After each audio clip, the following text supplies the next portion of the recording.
Well, that wasn't what I was looking for at all. Right manufacturer, but wrong part that I apparently have failed to even order. I derailed my own video, so I just wandered around aimlessly for a while, prying differentials apart and draining them for storage. The old VR4 3-bolt rear diff with power steering pump assembly and all its bits. These can be parts donors for 148 if necessary, but if the GSX's BFH differential is going back in here with the rest of all these great parts, it's going to look like number 1229s. I've already decided that. I guess I've also got some bolts I could be cleaning up. Not everyone should do what I'm doing here. What I'm doing is a destructive process before taking a completely different and less effective but more aesthetic approach to corrosion resistance. Because there's already so many other parts being bolted onto my car that are so shiny, and this one being the king of bling car, you know, even the factory zinc-coated bolts look dull and dirty. Doesn't matter if it's a blue or yellow zinc. Blue actually clashes with everything.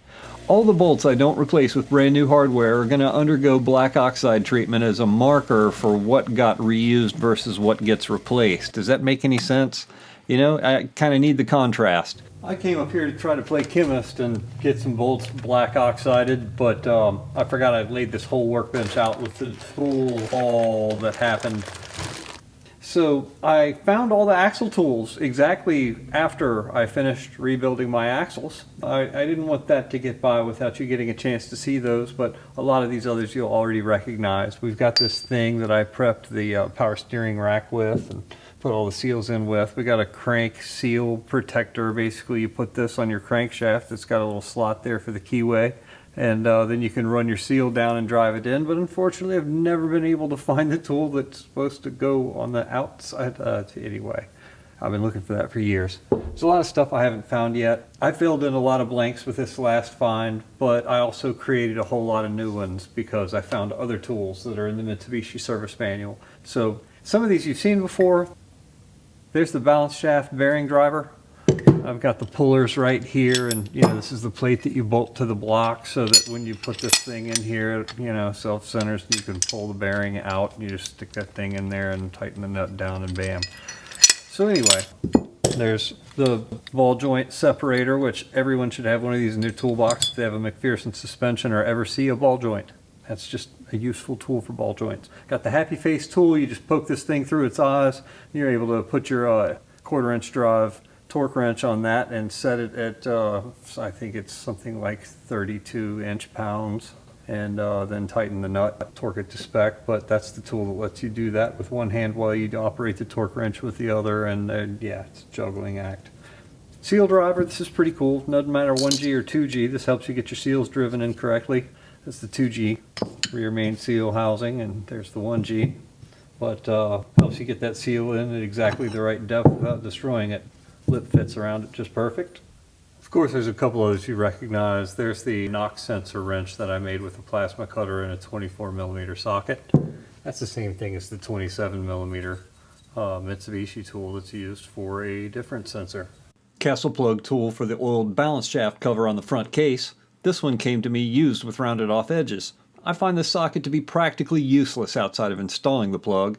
And there's the invaluable 4G63 oil pan separator tool, a must-have for anyone and everyone DSM. This was an accidental purchase. I was in the wrong section of the service manual and the single overhead cam section. And this is the single overhead cam valve stem seal driver. Not the dual overhead cam one, which is a different size. But I have it. Neat. I've never seen the DOHC version of that anywhere. I use the socket. Adjustable valve lash lifters, so I can take all the lash out, and that's intended for use with this thing and a whole lot of other tools in order to set the timing on your valve train. There's other things that are in the service manual that don't necessarily have to be Miller parts, and you know, a lot of the stuff is in there and it's replaceable. If you want a brake reset tool, that's the cheap option. These things absolutely suck, but they still get the job done. And that's that thing that I was talking about a few videos back that kept vanishing.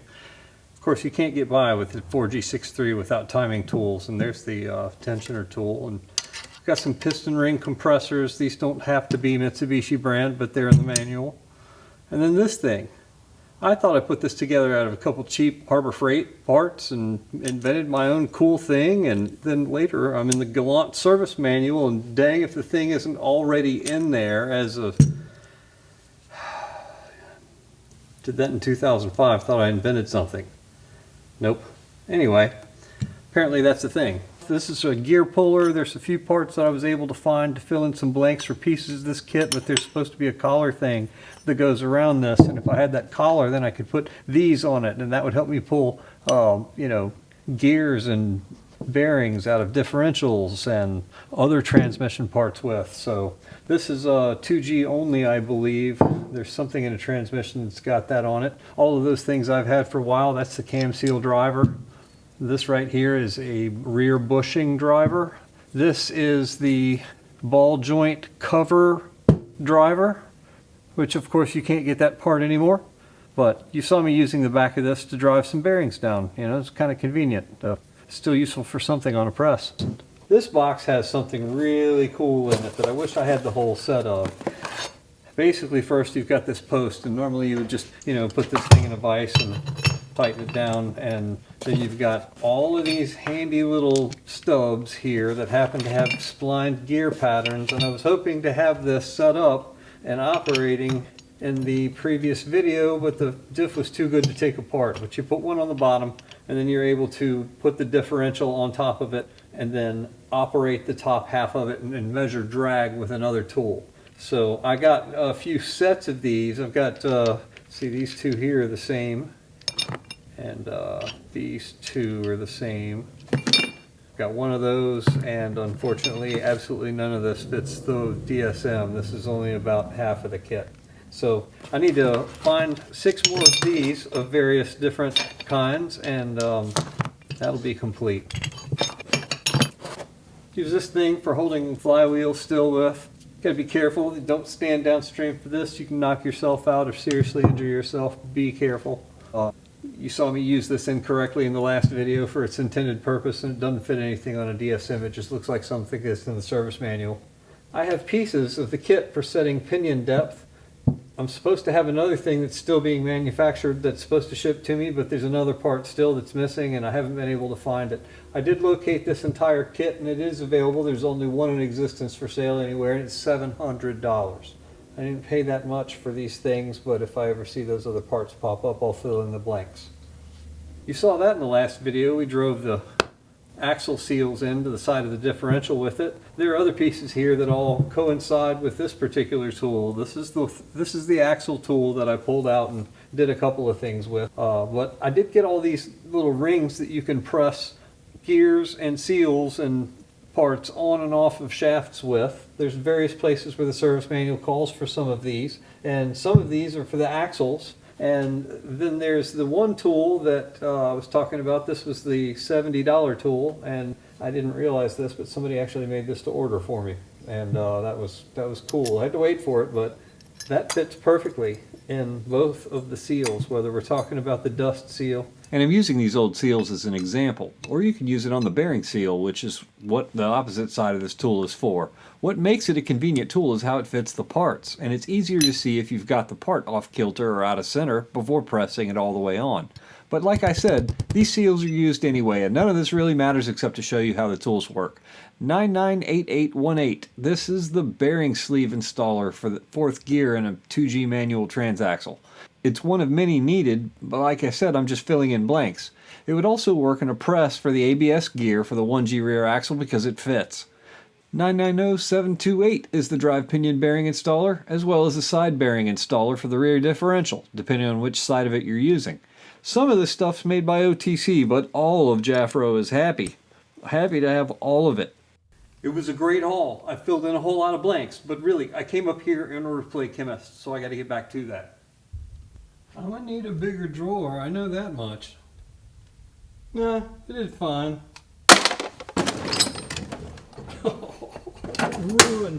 Ruined. Sorry about that interruption with the DSM specialty tool show and tell, but the decades-long hunt and find game to collect or make all of those things is driven by an act of preservation. Whenever they get sold and I have a hole in my tool collection, I buy them and I use them. They're very effective. I'm grateful to have all of them because 80% of that is out of production now. That was just me treating the bolts prior to doing my inventory and preparations for assembly. I just treated the stuff that I have, that I did my best to sort in batches and preserve, but with no particular regard for any sort of a list or a bill of materials. To get that, I go old school.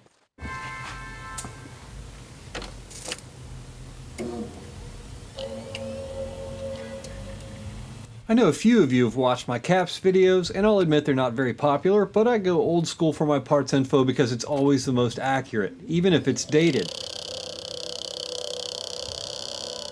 Lots of parts numbers get revised over the years, but the creative ones among us know to search these part numbers online, and it's going to lead us down roads of updated information and other alternatives.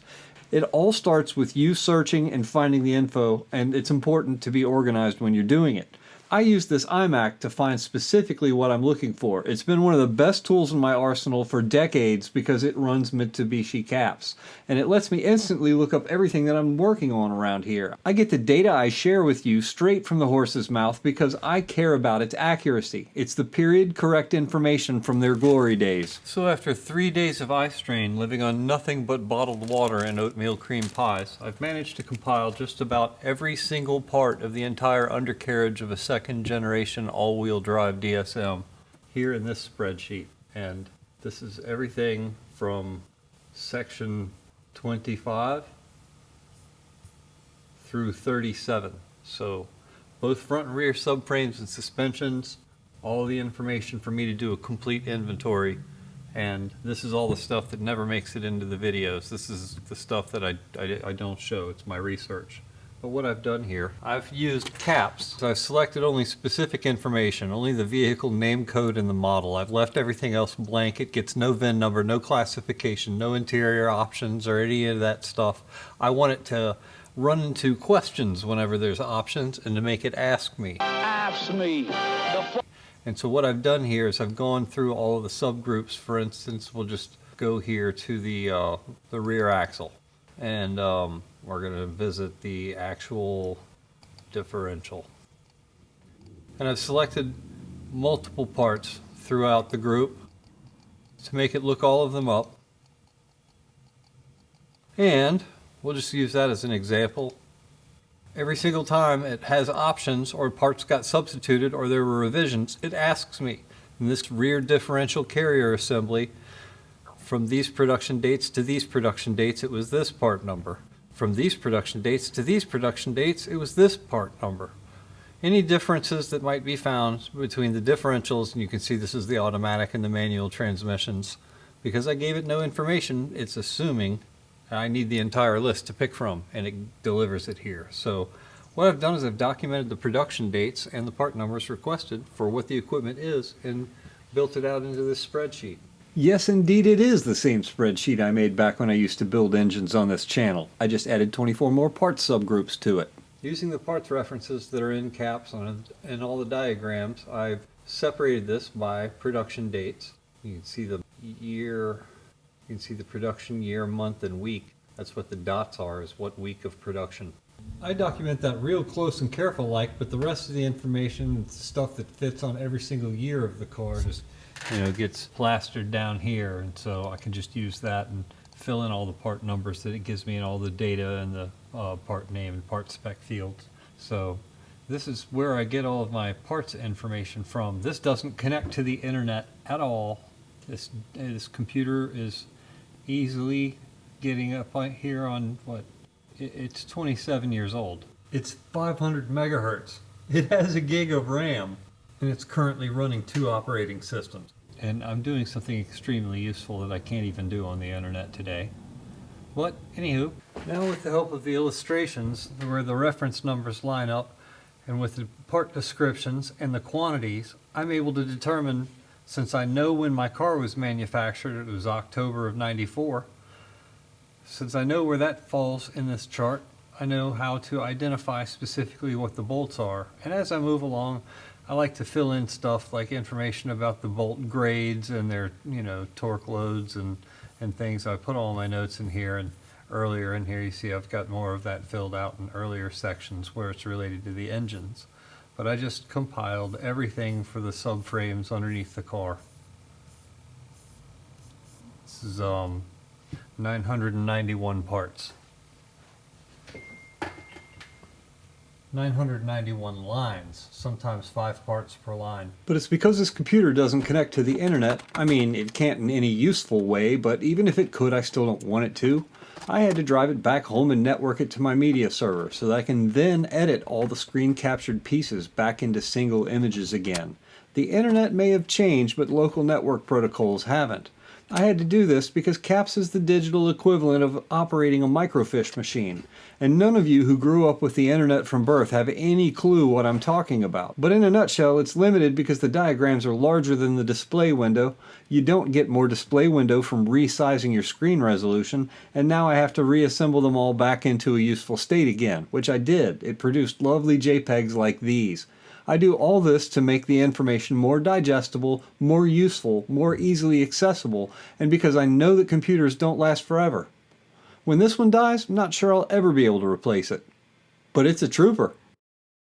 CAPS is still just a start. It's still an incomplete set of data for my purposes. Another one of many limitations of the old school methodologies is caused by a character limitation in the description field of the master CAPS database. I mean, the data was originally entered into it, but not completely saved, because the data was bigger than the field.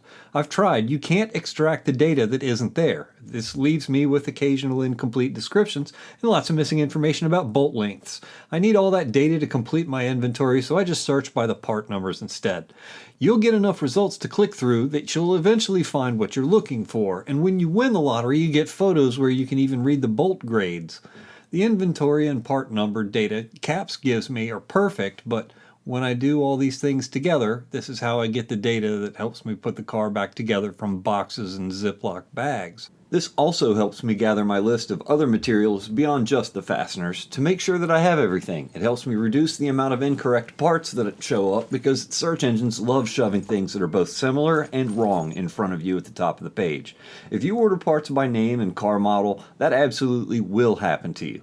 Get all the information that you can before ordering and read your parts listings carefully, but the best tool that you can have for your restoration is a complete inventory with quantities so that you can measure, count, compare, and identify all the bits and pieces that make up your complete whole thing. This is why I do all of this.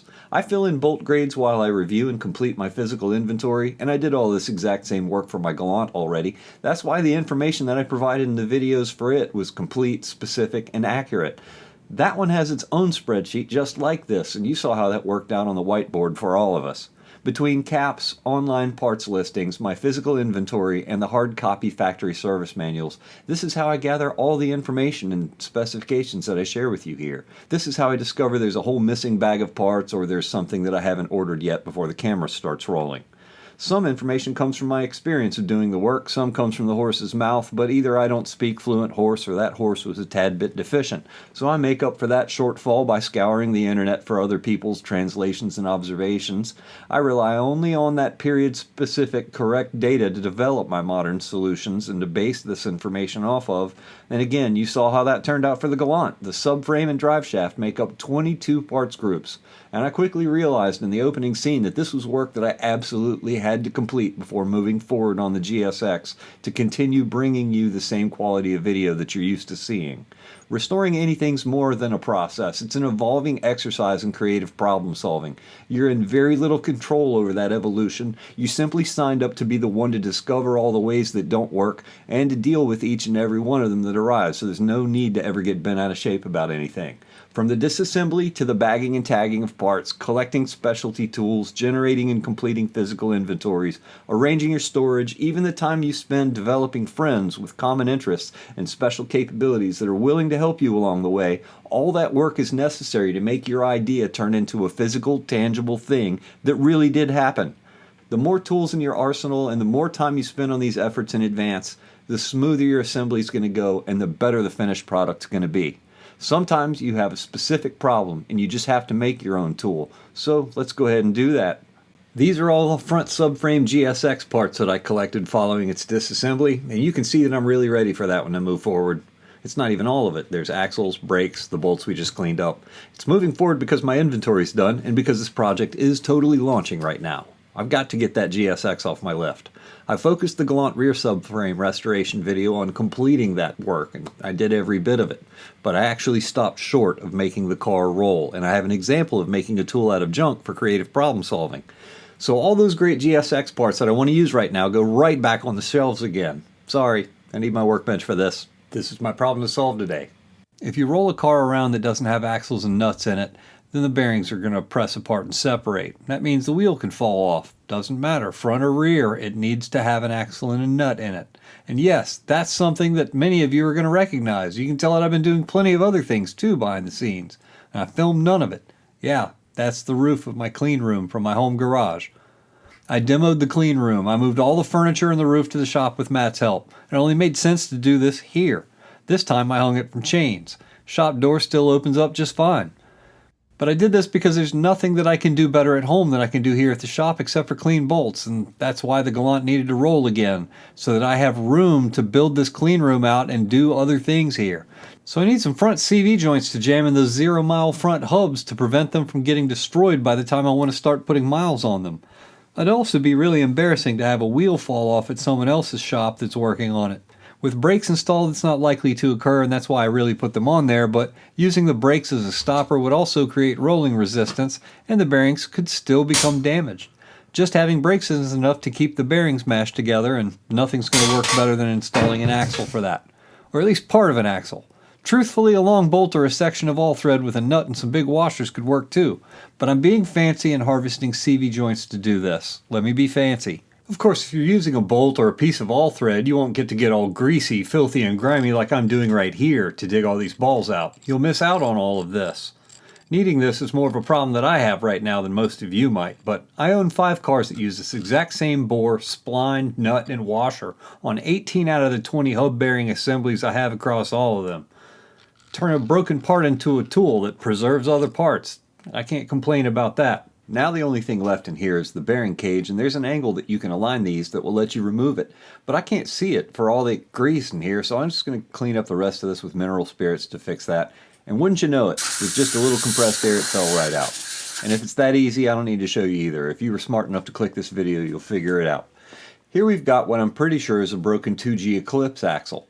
You'll quickly see the difference from the 1G axles, how there's a reluctor ring smashed onto it against the back of the hub. If you need to save that thing, then you could destroy your brass punch to remove it if you're in a hurry, or you could use a bearing splitter and a press to push them apart easily, slower, but it'll do less damage. I don't need to save it, so I switched to a steel punch that gets the job done fastest, and now with that ring not on it, it may or may not fit into a 1G knuckle.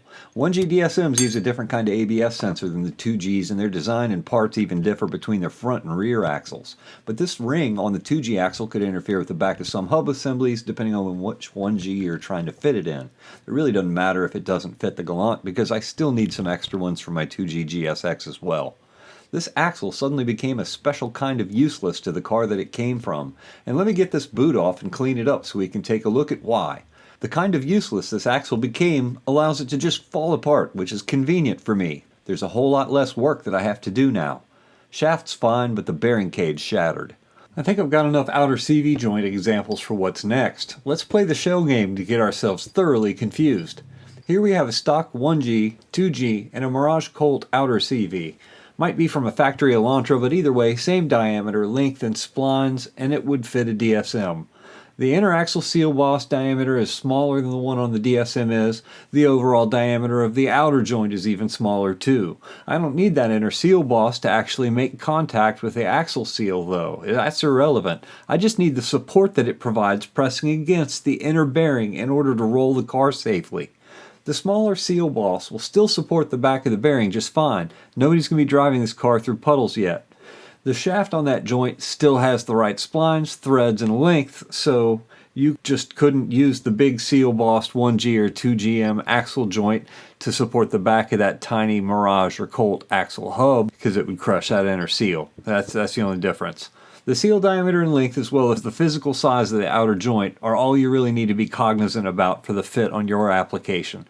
With the depth of this 2G seal boss, it should fit all the 1G stuff because it's the same seal diameter as the 1G. You just need to be able to remove that ABS ring for clearance like you watch me do because the outer joint's physically bigger. Pay close attention to how it fits in your 1G knuckles before tightening it down with an impact. It has a taller inner seal boss than a 1G axle does, so it should work just fine. But I'm going to do the logical thing and keep my 1G stuff with my 1G stuff. I'm going to put the 1G Turbo DSM axle on this side of my Galant, and the Mirage Colt Elantra, who knows, but yeah, the small axle seal boss. I'm going to put that one on the other. The back axles are already assembled. I just need these front ones to roll for now, and to make this car easier to move because it's going on a field trip. I'm signing its permission slip by bolting its shiny powder-coated tow hooks back onto the chassis. I mixed up the order of the bolts somehow when I was doing the black oxide stuff, so I had to hunt the last one back down, found it. The last video is about subframe restoration, not about how to safely move a chassis in the middle of its restoration. This is how I'm protecting all of my hard work that you just saw me do to it, making this easier for the people that I'm working with to handle it once it gets there. I had the choice of either spending thousands of dollars plus shipping for a dolly or a rotisserie that could survive being moved on a rollback, or just put the 10-year parts collection to use by making this thing roll safely like it's supposed to, like it's a normal car. You gotta have axle nuts on every hub when you roll your chassis around without its drivetrain. That's the point I'm trying to make here. The heavier the vehicle is, the more dangerous it is for the bearing. It doesn't have to be torqued to spec, just firmly seated. But if you do this, it's going to preserve the bearings exactly the way they are, which is currently brand new. Maybe look at your old broken axle pile as something more than just a bunch of cores. Use a couple of them to help you start restoring that fun old thing that you used to break axles with.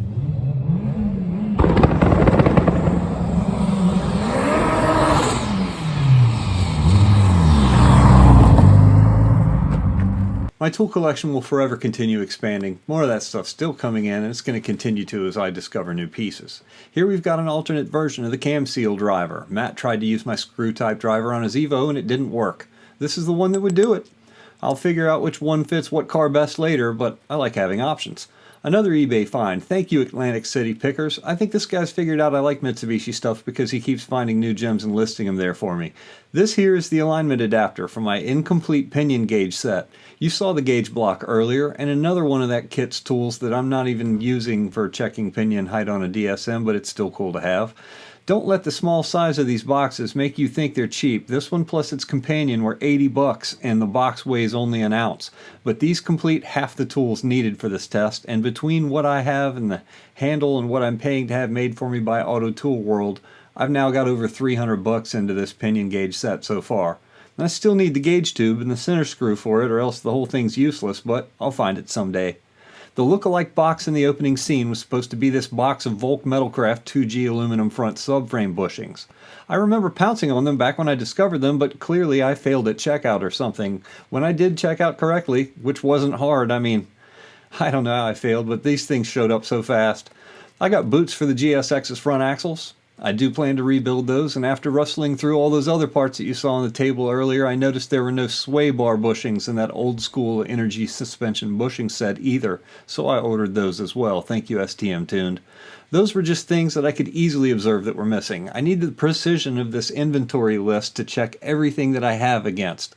I needed to evaluate its condition, determine what stays and what goes, what's missing, what's getting replaced. I used that information about disparities to place a $360 fastener order from Japan and the UK.